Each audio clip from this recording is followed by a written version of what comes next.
Hello everyone, welcome to another video. I hope you've been enjoying your holidays. Today we are going to be taking a look at LEGO Ideas Set 21307, the Caterham 7620R. But first, in my mind, there's nothing more festive than a Terrance's chocolate orange toffee on this occasion.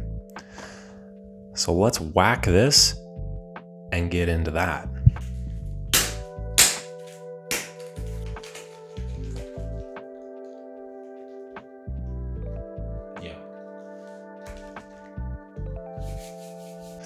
Ooh, all right, that was lovely. Now that we're all charged up, let's get chatting about the Caterham. So this is the 14th installment in the LEGO Ideas line.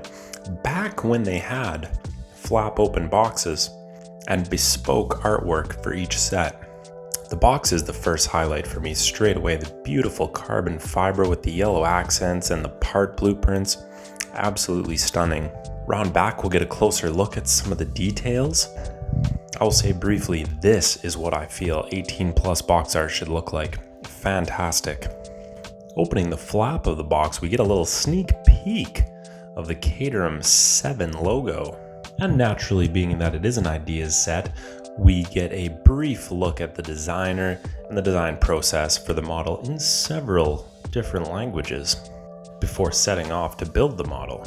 Building the model is pretty standard for a car of this size. You build a Technic frame for some strength, but the real interesting parts are these wheel arches, how they come together in the back, as well as the whole front section. As you can tell, it is angled toward the nose of the vehicle, using many hinges and interesting techniques. Getting into the front section, you can first take a look at the angled down nose slightly. Very good build on that, tons of snot.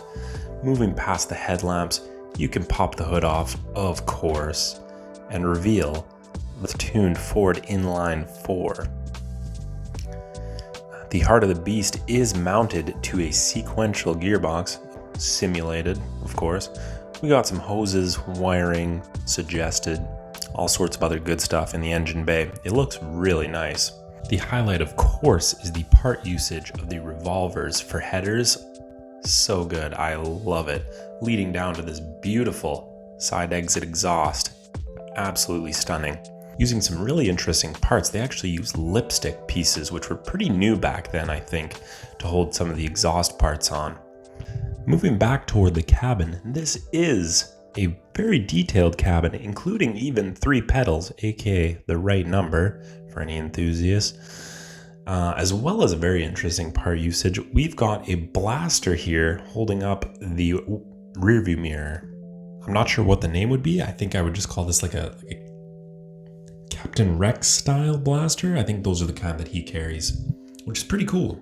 Of course, you've got seating for 2, the roll bar around the backs of the seats, and even a little bit of cargo space. Easily just pop that off. And it does store in these jack stands as well, which is very nice. The jacks mount to the underside and you can get a better look at some of the angles in the Technic frame. Very interesting indeed. Also, I will briefly mention that all the pieces you see here are prints. You don't need stickers where we're going, buddy.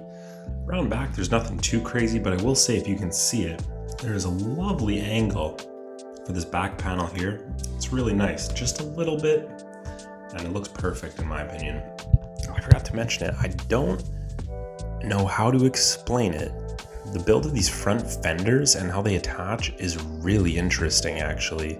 It's kind of fiddly, but it's cool how they got it to work.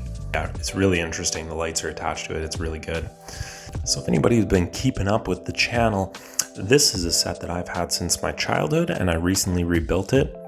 And when I first built it, I remember being not that crazy about it, but building it again, I really enjoyed it actually. I thought it was really nice. It was a good size. You can easily build it in one sitting without getting bored. It's got interesting techniques, especially for the front and the hood. You can see the underside of that. Lots of hinge work going on there. As I mentioned, the engine was great. Everything is just really nicely paced. And I think the end product speaks for itself. I think it looks lovely. The black and yellow looks really, really sharp. And it is surprisingly sturdy.